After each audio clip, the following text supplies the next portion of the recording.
Hello students, मैं नरेंद्र सिंगला आपका स्वागत करता हूं सिंगला मैथ क्लासेस पे। आज हम क्लास 10th रियल नंबर है, इसकी फर्स्ट एक्सरसाइज 1.1 की एग्जांपल्स देखेंगे। फर्स्ट एक्सरसाइज की एग्जांपल इस वीडियो में और जो सेकंड एक्सरसाइज है उसकी एग्जांपल आप कहां पर देख सकते हो, जहां पे मैंने 1.2 एक्सरसाइज सॉल्व करवाई है उसी वीडियो में मैंने आपको सेकंड एक्सरसाइज की एग्जांपल कवर करवा दी और फर्स्ट एक्सरसाइज की एग्जांपल मैं अभी करवा रहा हूं आपको। इन एग्जांपल को करने से पहले आप मेरी इंट्रोडक्शन की वीडियो जरूर देखें, उसमें छोटी छोटी बातों का छोटे छोटे पॉइंट्स आपको डिटेल में बताए हुए हैं। अगर आप मेरा फुल फर्स्ट चैप्टर देख रहे हो, ठीक है, क्लास 10th का रियल नंबर 101% आपको हर एक कंसेप्ट फर्स्ट चैप्टर का क्लियर होगा। इसके अलावा जो भी फर्स्ट चैप्टर के रिलेटेड क्वेश्चंस होंगे एक्स्ट्रा, वो भी आपको कवर करवाए जाएंगे, ठीक है। तो फर्स्ट चैप्टर के जितने भी रिलेटेड वीडियोस हैं वो मेरी आप प्लेलिस्ट में देख सकते हो। क्लास 10th की प्ले लिस्ट बनी होगी रियल नंबर चैप्टर 1, ठीक है। तो शुरू करते हैं। आज हम थ्योरम 1.1, इसको भी नेम थ्योरम है, इसको भी सिर्फ डेफिनेशन आपको याद रखनी है। समझा रहा हूं क्या कहा है। एवरी कॉम्पोजिट नंबर, पहले तो हम दो पॉइंट्स हैं मेरे पास, दो वर्ड है, एक कॉम्पोजिट वर्ड और एक क्या होता है प्राइम नंबर। इन दोनों का मीनिंग समझ रहे हैं, ठीक है। वैसे तो मैंने इनका मीनिंग कॉम्पोजिट नंबर क्या होता है, प्राइम नंबर क्या होते हैं, सभी की डिटेल इंट्रोडक्शन में समझाई हुई है, लेकिन अभी हम कर रहे हैं फंडामेंटल थ्योरम ऑफ अरिथमेटिक। तो अभी इसको करने के लिए भी मैं आपको एक एग्जांपल के साथ समझा रहा हूं क्या होता है, प्राइम नंबर कौन से होते हैं और कॉम्पोजिट नंबर कौन से होते हैं। ऐसे नंबर जो खुद के टेबल पे या फिर 1 पे डिवाइड हो, उनको क्या कहते हैं हम, प्राइम नंबर। फॉर एग्जांपल 2, 3, 5, 7, 11, ये सभी कौन से नंबर है, प्राइम नंबर। क्यों है, क्योंकि 2 किस पे डिवाइड हो रहा है, 2 पे और 1 पे। 11 किस पे डिवाइड हो रहा है, 11 पे और 1 पे। कोई और डिजिट है जिस पे 11 डिवाइड होगा, मेरा आंसर होगा नो। हमारे पास कोई भी डिजिट नहीं है जो 11 को डिवाइड कर सके, इसीलिए इनको क्या कहते हैं हम, प्राइम नंबर। कॉम्पोजिट नंबर कौन से होते हैं, ऐसे नंबर जो प्राइम नंबर ना हो उनको कॉम्पोजिट नंबर कहते हैं। फॉर एग्जांपल 4, 6, 8, 9, 10, 12, 14, 15, 16, इन सभी को क्या कहते हैं, कॉम्पोजिट नंबर। क्यों, क्योंकि ये फॉर एग्जांपल देखिए 4 किस पे डिवाइड हो रहा है, 4 पे भी और 1 पे भी। कोई और टेबल है जिसपे 4 डिवाइड हो रहा है, यस 2, इसीलिए ये कौन से नंबर है, कॉम्पोजिट नंबर। एक और एग्जांपल ले लेते हैं, 12 किस पे डिवाइड हो रहा है, 12 पे, 1 पे, और किस पे डिवाइड हो रहा है, 2 पे, 3 पे, ठीक है। इसीलिए ये कौन से नंबर कहते हैं हम इनको, कॉम्पोजिट नंबर।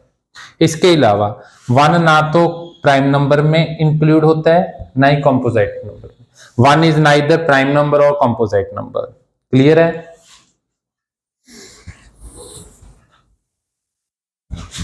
इसके बाद हम थ्योरम 1.1 की जो स्टेटमेंट दी हुई है उसको रीड कर रहे हैं। Fundamental theorem of arithmetic.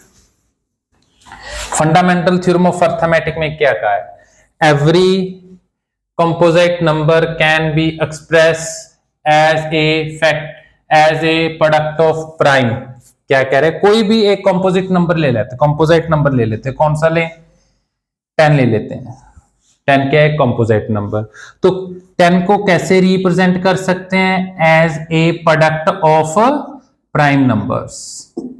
Every composite number can be express, represent कर सकते हैं एज ए मल्टीप्लाई, प्रोडक्ट की फॉर्म में, ऑफ प्राइम नंबर, जो भी प्राइम नंबर होंगे। कंपोजिट नंबर देखिए, ये 10 कंपोजिट नंबर है, हर एक कंपोजिट नंबर को हम as a product of prime number की फॉर्म में रिप्रेजेंट कर सकते हैं, ठीक है। 12 क्या है, मेरा एक कंपोजिट नंबर है, क्यों, ठीक है, क्योंकि 12 किस पे डिवाइड हो रहा है, 2 पे भी डिवाइड हो रहा है, 3 पे भी डिवाइड हो रहा है, 12 वो 1 पे तो हो ही रहा है। तो 12 एक कंपोजिट नंबर है। कोई भी कंपोजिट नंबर को रिप्रेजेंट कर सकते हैं, लिख सकते हैं किस फॉर्म में, as a product of prime number की फॉर्म में। This factorization is unique and apart from the order in which prime factors occur. इस लाइन का क्या मीनिंग है, यूनिक का क्या मीनिंग है? कहते हैं अगर 10 कॉम्पोजिट नंबर है, इसको रिप्रेजेंट कर सकते हैं प्रोडक्ट ऑफ प्राइम नंबर्स, और इसको रिप्रेजेंट करने का सिर्फ one and only one way है, सिर्फ एक ही रास्ता है 10 को रिप्रेजेंट करने का, 2 into 5। कोई मेरे पास और नंबर नहीं है जिसकी प्रोडक्ट मेरे पास 10 हो, ठीक है। एज ए प्राइम फैक्टर की फॉर्म में कह रहा हूं, ऐसे नहीं कहोगे आप 10 into 1 की प्रोडक्ट भी 10 होती है, नो, मैं ऐसे नहीं कह रहा है, मैं क्या कह रहा हूं, as a product of prime number की फॉर्म में। ऐसे तो ऐसे भी कह सकते हैं 20 into 1.2, इसका कैंसिल करके आंसर तो 10 ही आएगा ना, लेकिन ये नंबर कौन से नहीं है, प्राइम फैक्टर की फॉर्म में नहीं है, प्राइम फैक्टर की फॉर्म में नहीं है, ठीक है। तो कोई भी कॉम्पोजिट नंबर है, फर्स्ट पॉइंट क्या है, एक्सप्रेस करना है प्रोडक्ट ऑफ प्राइम नंबर, और इन प्राइम नंबर को रिप्रेजेंट करने का सिर्फ यूनिक वे है। यूनिक का मीनिंग सिर्फ एक ही रास्ता है, 2 into 5 या फिर 5 into 2, ठीक है। ऑर्डर कोई भी मैटर नहीं करता, 2 into 5 भी लिख सकते हो, 5 into 2 भी लिख सकते हो, लिखा है ना, apart from the order in which prime factor occurs. Order का मीनिंग 2 into 5, 2 फर्स्ट पोजीशन पे लिखे चाहे एंड पोजीशन पे लिखे, उसका कोई मैटर नहीं है, लेकिन 10 को रिप्रेजेंट करना है एज ए प्राइम फैक्टर की फॉर्म में। क्लियर है? अब हम फर्स्ट एग्जांपल कर रहे हैं।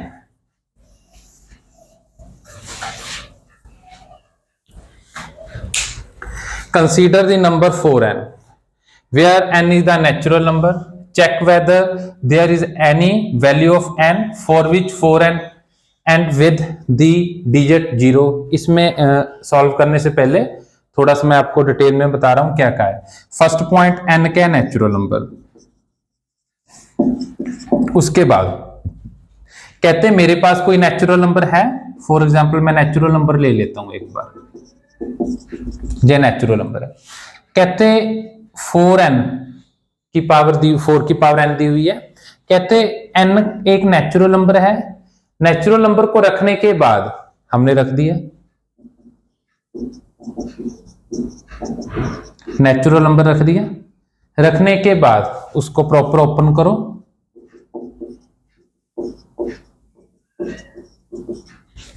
ओपन करने के बाद कहते n की वैल्यू कुछ रखने पर क्या एंड वाला डिजिट 0 आ सकता है। एंड वाला डिजिट देखते हैं, 0 आ सकता है, 6 है, 4 है, 6 है, 4 है, ठीक है। तो n की वैल्यू हमारे पास कुछ भी रख लो, कुछ भी, एनी, मेरे पास कभी भी इसकी जो एंड वाली वैल्यू आएगी, इसकी जो एंड वाली वैल्यू आएगी 0 नहीं आ सकती। क्लियर है? इनका क्वेश्चन में क्या दिया हुआ है वो मैंने आपको समझाया है, ठीक है। n का क्या मीनिंग है, नेचुरल नंबर। n की वैल्यू नेचुरल नंबर रख दी, रखने के बाद इन्होंने कहा एंड विद 0, तो मैंने आपको प्रॉपर ओपन किया, और ओपन करने के बाद वैल्यू देखते हैं क्या 0 पे खत्म होगी, तो मैं आपको कह रहा हूं कभी नहीं खत्म होगी, ठीक है। इसका रीजन बता रहा हूं, अगर कोई भी डिजिट है, चलो कोई भी डिजिट की लेने के पहले हम इसी को सॉल्व करते हैं। 4n, अगर प्राइम, पहले इसके जो बेस है उसके प्राइम फैक्टर बनाएंगे, प्राइम फैक्टर बनाने के बाद कोई भी नंबर है, ठीक है, वो एंड विद 0 कब होगा, एंड विद 0 कब होगा, अगर इसके बेस का प्राइम फैक्टर में कन्वर्ट करें, बेस को प्राइम फैक्टर में कन्वर्ट करने के बाद अगर इस फैक्टर में 2 और 5 इंक्लूड हैं, बोथ एक साथ, फिर क्या होगा, इसके एंड वाला डिजिट क्या होगा, 0 आएगा। अगर 2 and 5 बोथ इसके बेस में नहीं है तो वो कभी भी 0 पे एंड नहीं होगा, ठीक है। तो अब इस क्वेश्चन को करते हैं, स्क्रीनशॉट ले सकते हो आप इसका। देखिए अब क्वेश्चन में क्या करना है, लिखेंगे wording if the number 4n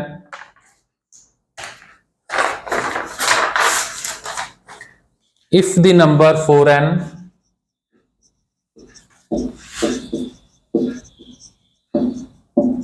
for any n were to end with 0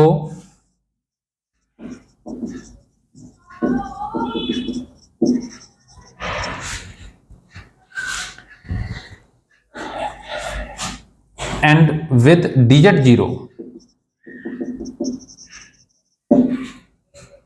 then it would be divisible by 2 and 5.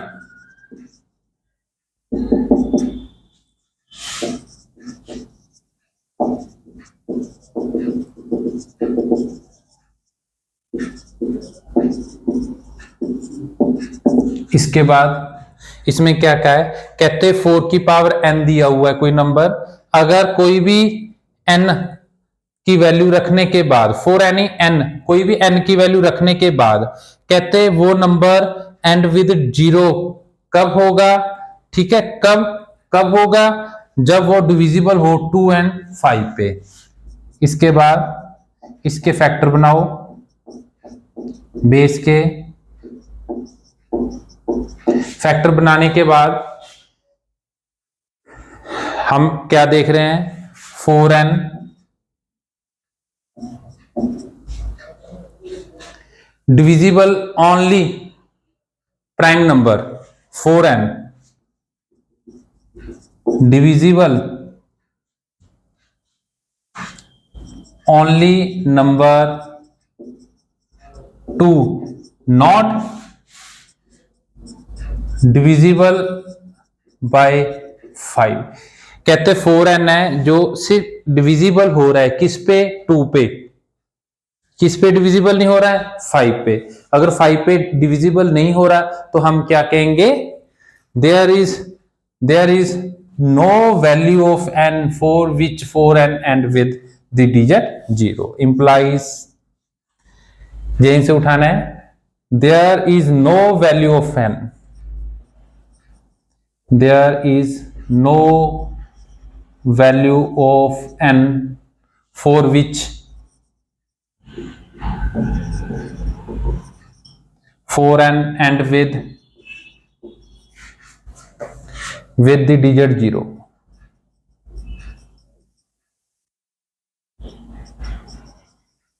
Clear है, रिपीट कर रहा हूं, स्टेटमेंट में क्या कहा है, कहते हैं आपके पास जहां पे n एक नेचुरल नंबर है, नेचुरल नंबर रखने के बाद रख लिया, रखने के बाद उसको ओपन करें, ओपन करने के बाद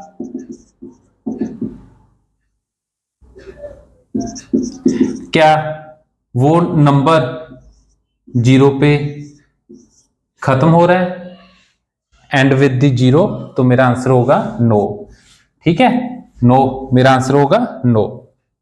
अगर इस नंबर को 0 से खत्म होना है तो ये नंबर 2 and 5 का डिविजिबल होना चाहिए था, कंटेन करना चाहिए था, जहां फिर मल्टीपल होना चाहिए था, तीनों में कोई भी वर्ड यूज कर सकते हो, क्लियर है।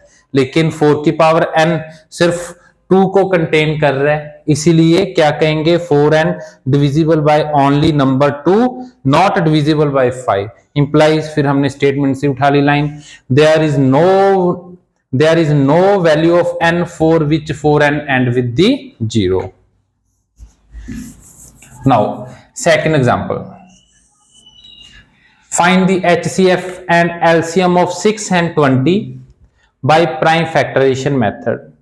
HCF और LCM फाइंड करना है किस मेथड से, prime factorization method. Okay, 6 and 20 के प्राइम फैक्टर बनाओ, 6 के प्राइम फैक्टर बनाए, फिर हमने 20 के प्राइम फैक्टर बनाए। हमेशा हम प्राइम फैक्टर की फॉर्म में ही जहां पे नंबर लिखने हैं, ठीक है, तो आप डायरेक्ट जहां पे 10 नहीं लिख सकते, इस प्लेस पे, इस पोजीशन पे, सभी पोजीशन पे क्या कौन से नंबर होने चाहिए, प्राइम नंबर होने चाहिए। इस पोजीशन पे कभी भी प्राइम नंबर के अलावा कोई नंबर नहीं लिख सकते।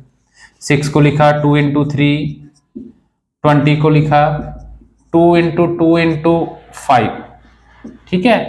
इस वे से लिखने की बजाय आप क्या लिखोगे, 2 कितने टाइम है, 2 टाइम, तो क्या लिखेंगे, 2 कितने टाइम है, 2 की पावर 2। एलसीएम और एचसीएफ, पहले एचसीएफ फिर एलसीएम। एचसीएफ में क्या है, दोनों में कौन सी वैल्यू कॉमन है, 2। अब डिग्री देखेंगे, इसकी डिग्री कितनी है 2, इसकी डिग्री कितनी है 2, इसकी डिग्री कितनी है 1 और इसकी डिग्री कितनी है 2।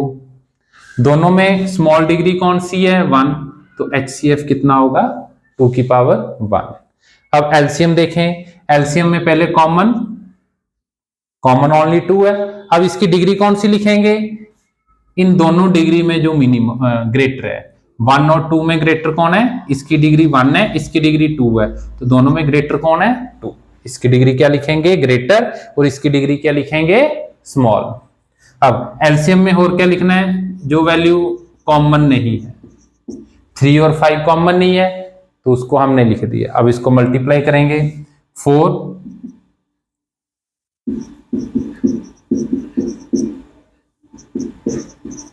डायरेक्ट लिखो 60,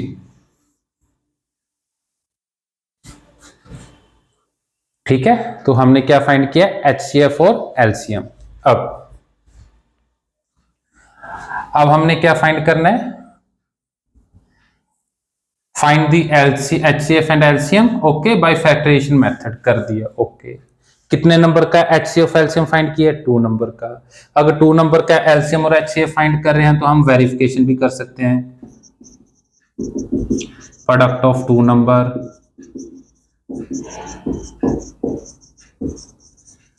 एचसीएफ कितना है 2, एलसीएम कितना है 60, प्रोडक्ट ऑफ 2 नंबर, कौन से 2 नंबर की प्रोडक्ट करनी है, जो स्टेटमेंट में दी हुई है। अगर दोनों इक्वल है तो हमारा एलसीएम और एचसीएफ सही है, करेक्ट है। अगर दोनों अनइक्वल है तो हमने कहीं पे कैलकुलेशन में मिस्टेक की हुई है, ठीक है। इसके बाद अगर हम एचसीएफ और एलसीएम 3 नंबर का फाइंड करेंगे तो वेरिफिकेशन वहां पे अलाउ नहीं होती, वेरिफिकेशन वहां पे नहीं की जाती, ठीक है। तो वेरिफिकेशन हमेशा करेक्ट कहां पे होती है, अगर 2 नंबर का एचसीएफ और एलसीएम फाइंड करना हो।